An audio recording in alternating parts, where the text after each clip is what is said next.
Hello guys, welcome back in moral sir classes in biology। आज मैं आपके सामने स्टूडेंट्स ह्यूमन एक्सक्रीटरी सिस्टम के बारे में बताने जा रहा हूँ मैं। जैसे कि आपने मेरी प्रीवियस वीडियोस देखी होंगी तो उसमें मैंने अभी तक लाइफ प्रोसेस चैप्टर को काफ़ी अच्छे ढंग से बताया हुआ है और इसमें मैंने प्लांट के अंदर एक्सक्रीशन के बारे में बताया हुआ है और कुछ सम एनिमल्स के बारे में बताया हुआ है। आगे मैं कंटिन्यू करता जा रहा हूँ और इसको मैं एक्सक्रीशन इन ह्यूमन बीइंग्स के बारे में बताने जा रहा हूँ। तो देखेंगे कि एक्सक्रीशन आगे होता क्या है। जैसे कि बताया पहले भी कि removal of waste product is called excretion, और ये हमारी बॉडी से किस तरह से ये वेस्ट प्रोडक्ट बाहर निकलता है तो इसी के बारे में देखेंगे अब हम कि जो हमारी बॉडी से जो वेस्ट प्रोडक्ट निकलता है ये सब वेस्ट है। जैसे कि बाल कटवा रहे हो आप, नेल्स काट रहे हो, पसीना बाहर निकल रहा है, ठीक है, स्वेटिंग, और यूरिन जो आपका बाहर निकल रहा है ये भी सब क्या है, आपका वेस्ट प्रोडक्ट ही है। ठीक है स्टूडेंट्स, तो ये सभी यानी कि वेस्ट प्रोडक्ट बाहर निकलना। अब इसमें सबसे ज्यादा इंपॉर्टेंट जो रोल प्ले करता है हमारे अंदर, हमारी बॉडी के अंदर, वो कौन होता है? वो सबसे पहले हमारी बॉडी के अंदर जो वेस्ट प्रोडक्ट का जो काम करने करता है वो है हमारी किडनी। किडनी, ये जैसे आप देखेंगे किडनी के बारे में, तो अब हम देखते हैं कि किडनी ही नहीं, इसके अंदर हमारे देखेंगे यूरेटर्स भी आता है काम, यूरिनरी ब्लैडर भी है, यूरेथ्रा भी है। तो किस तरह से नहीं कि हमारी बॉडी के अंदर ये किडनी होती है, जैसे देखेंगे ये है किडनी, इस तरह से ये हमारी ह्यूमन बॉडी का स्ट्रक्चर है, ये किडनी है, और ये दो होती हैं हमारी बॉडी के अंदर, टू पेयर्स फॉर्म में होती हैं, और इसी के ऊपर एड्रिनल ग्लैंड प्रेजेंट होती है।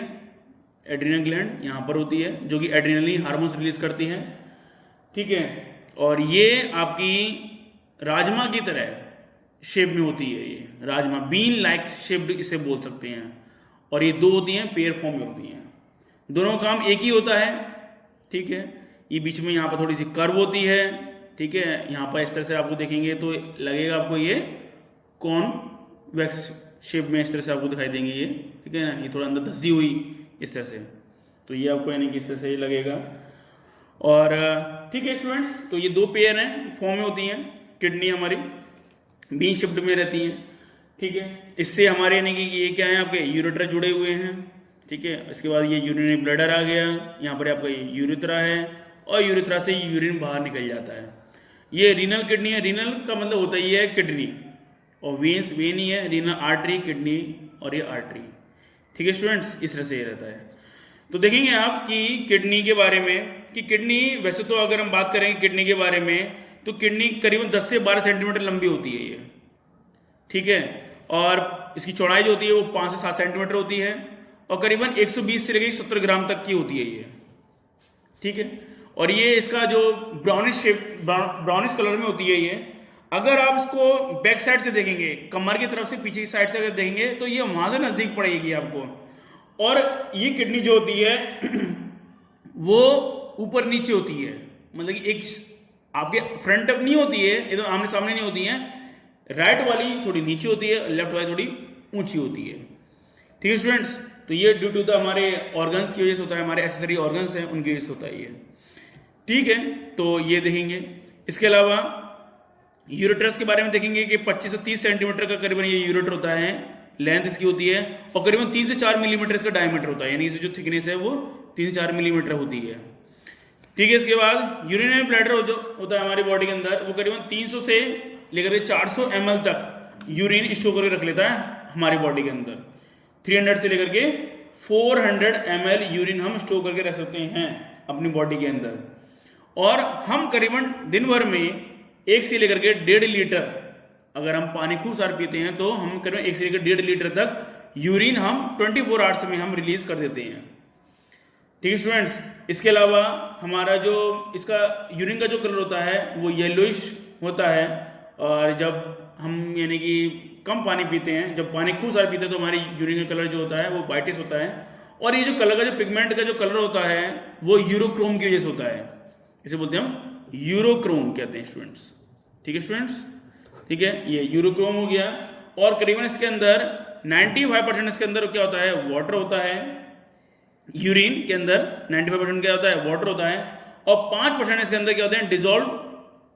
सॉलिड्स होते हैं, जिसमें आप डिजॉल्व सॉलिड्स में आप देखेंगे जैसे कि सोडियम क्लोराइड होता है, कैल्शियम होता है, मैग्नीशियम भी होता है, पोटेशियम भी होता है, यूरिया भी होता है, यूरिक एसिड भी होता है, क्रेटिनिन भी होता है, ऐसे करके बहुत सारे यानी कि क्या है अलग अलग डिजॉल्व सॉलिड्स इसके अंदर प्रेजेंट होते हैं। ठीक है स्टूडेंट्स, तो अब आपके इस तरह से यानी कि देखेंगे। ठीक है, इसके अलावा फिर अब आप आएंगे ब्लडर पे, खत्म हो गया हमारा यहाँ पे आके, इसका देखेंगे यूरेथ्रा के बारे में। यूरेथ्रा जो होता है हमारा वो 20 सेंटीमीटर लेंथ इसकी होती है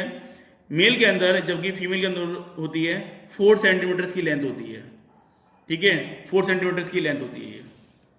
यूरेथ्रा की। ठीक है स्टूडेंट्स, अब थोड़ा सा इसको हम डिटेल में जैसे देखेंगे कि आखिर होता क्या है। देखेंगे स्टूडेंट्स कि यूरिन सबसे पहले यानी कि किडनी का हम देखेंगे स्ट्रक्चर। तो देखेंगे किडनी हमारी यानी इस तरह से शेप में होती है, ये है हमारी किडनी, और इसको अगर आपने लॉन्गिट्यूडनल सेक्शन में अगर कट करेंगे ना लंबाई में, तो आपको इस तरह से यानी कट करेंगे अगर आप, तो ये यहाँ से अगर मैं इसको अगर आपको दिखाऊं तो जैसे कि ये है ना, तो इसको अगर लंबाई में इस तरह से अगर आप यूं कट करेंगे, ठीक है, तो इस तरह से यानी कि ये, तो आपको इस तरह से यानी दिखाई देगी ये। इस यूरिन में जैसे आप देखेंगे कि रीनल आर्टरी और रीनल वेन, रीनल आर्टरी के थ्रू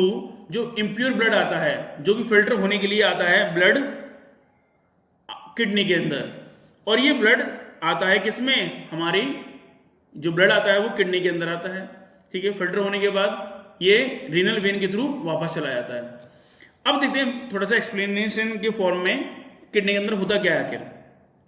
देखिए स्टूडेंट, सबसे पहले तो किडनी की जो सबसे यूनिट जो होती है उसे बोलते हैं नेफ्रॉन कहते हैं।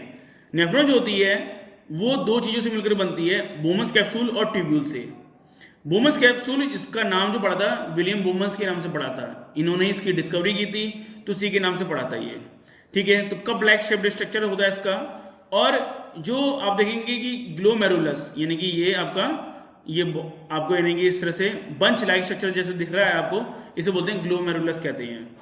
ठीक है, तो ये ऐसे ना जाने नेफ्रॉन्स हमारे बॉडी के अंदर मिलियंस होती हैं, काफी सारे यानी कि नेफ्रॉन्स होते हैं जो कि ब्लड को फिल्टर करने का काम करते हैं। ठीक है, अब यानी कि ये नेफ्रॉन्स का सारा खेल है इसमें।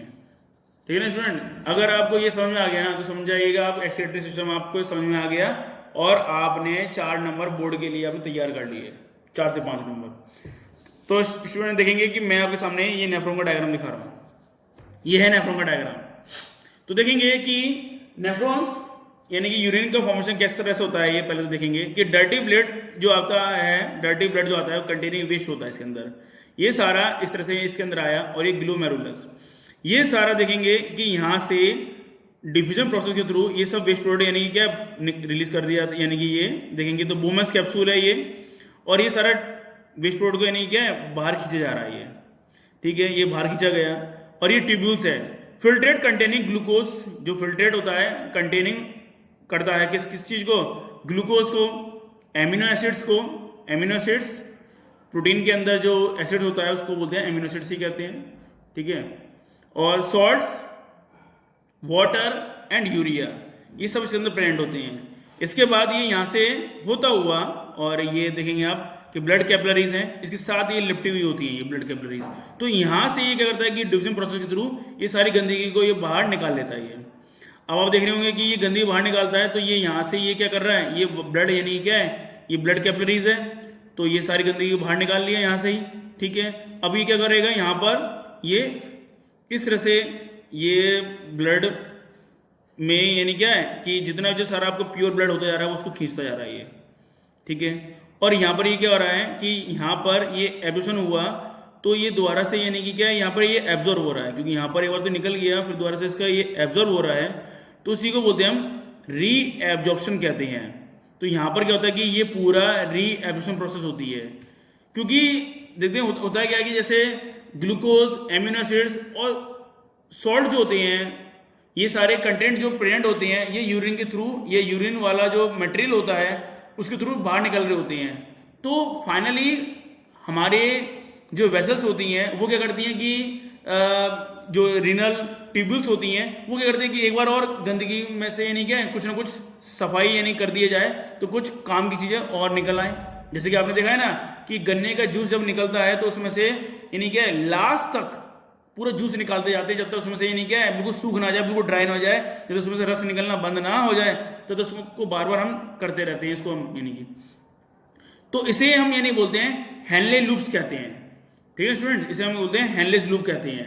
तो यहाँ पर यानी कि देखेंगे कि ये आ रहा है फेवर टू द ग्रेविटी के, जबकि ये जा रहा है कि अगेंस्ट टू द ग्रेविटी के। तो ये बहुत तेजी से प्रेशर से आता है यानी कि, जबकि यहां से जब जाएगा तो ये बहुत ही लो प्रेशर हो जाएगा यहाँ पे। ठीक है, तो करीबन यानी कि ये 80 से 100 के करीबन आसपास में रह जाता है ये। तो यहाँ पर जैसे देखेंगे कि यहाँ पर जितना भी जो वेस्ट प्रोडक्ट है वो सब दोबारा से यानी क्या है रीएब्जॉर्ब हो रहा है यहाँ पे ये। तो उसी को बोलते हैं हम रीएब्जॉर्प्शन, यानी क्या है कि रीएब्जॉर्प्शन। और यूरिन में से यानी क्या है कि सारी गंदगी को यानी क्या करेगा वो बाहर निकालने का, यानी कि जो यूरिन में से जितने सारा जो काम की चीजें रह गई हैं उसको एक बार फिर और यूज करने के बाद ले लेगा,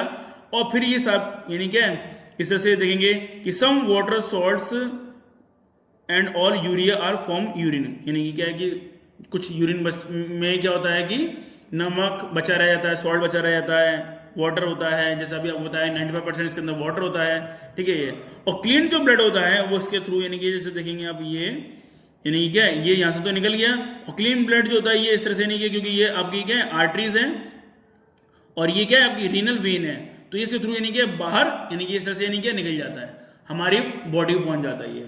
तो इस तरह से यानी कि देखेंगे आप कि हमारी बॉडी में से यानी क्या है कि जितनी भी सारी जो गंदगी होती है वो सब बाहर निकल जाती है। तो देखेंगे कि जो ग्लोमेरुलस होता है उसका काम जो होता है वो अल्ट्रा फिल्ट्रेशन होता है, जबकि बोमस कैप्सूल का काम जो होता है वो रिसीव करता है ग्लोमेरुलर, ठीक है, फिल्ट्रेट को रिसीव करने का काम करता है ये। ठीक, तो इतने सारे यानी कि जो गंदगी बाहर निकली और इस तरह से गंदगी बाहर निकल गई, अब ये सब क्या होगा, ये यूरिन जो होगा ये पूरा का पूरा हमारे बॉडी से यानी कि क्या है यहां से यानी कि किडनी से यानी कि निकलने के बाद ये यहां से यूरेटर के थ्रू, और फिर जब यूरिनरी ब्लैडर यानी जो ब्लैडर है यानी कि जहां पर हम यूरिन इकट्ठा कर लेते हैं, जब हमें फिर टॉयलेट लगती है हम यूरिन करने के लिए जाते हैं तो ये यहीं पे भर जाता है ये, और करीबन 300-400 ml हम इसमें इकट्ठा कर लेते हैं। ठीक है, फिर इसके बाद ये जब यूरिन पूरा भर जाता है, ये इससे भर जाता है ये, तो उसके बाद हम फिर यूरिथ्रा के थ्रू ये रास्ते से हम यानी क्या है यूरिन को हम बाहर निकाल देते हैं। तो हमारे इसमें यूरिन के अंदर यानी यूरिन जो टर्म आया है वो यूरिया से आया है, यूरिया से बना यूरिन, यूरेटर, यूरेथ्रा, ये सब इसी से है, यूरिनरी ब्लैडर, ये सब इसी के नाम है। ठीक स्टूडेंट्स, तो जैसे देखेंगे कि अब ये इसका कुछ देखेंगे कुछ फंक्शंस, जैसे मैंने आपके सामने नोट्स के फॉर्म में इस तरह से लिखा है, आप मेरी वीडियो पॉज करके इसको नोट भी कर सकते हैं। तो जैसे देखेंगे कि ग्लोमेरुलस का काम क्या है अल्ट्रा फिल्ट्रेशन का, जैसे मैंने अभी आपको बताया अल्ट्रा फिल्ट्रेशन मतलब कि ज्यादा से ज्यादा सफाई करने का काम। बोमस कैप्सूल का काम जो है वो रिसीव करता है ग्लोमेरुलर फिल्ट्रेट को। प्रोक्सिमल कन्वोल्यूटेड का काम है यानी पीसीटी जिसे बोलते हैं हम, ये करता है कि रीएब्जॉर्प्शन को और वाटर जहां पर यानी कि हेनले लूप में जो होता है ग्लूकोज को, एमिनो एसिड्स को, प्रोटीन को, इनऑर्गेनिक आयंस को, और किससे ग्लोमेरुलस फिल्ट्रेट से। हेनले लूप यानी कि एब्जॉर्प्शन ऑफ वाटर करता है और कुछ सोडियम आयंस को भी करता है ये।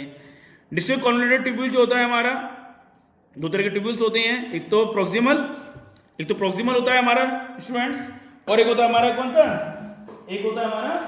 कन्वोल्यूटेड।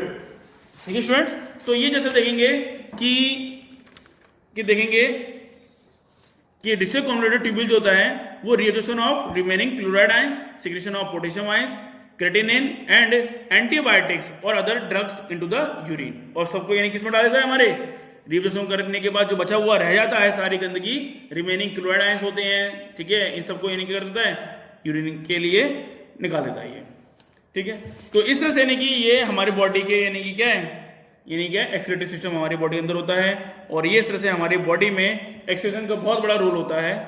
ठीक है स्टूडेंट्स, ओके, अगर आपको उसमें कोई भी अगर दिक्कत होती है मुझसे क्वेश्चन करिए, कोई डाउट हो पूछिए।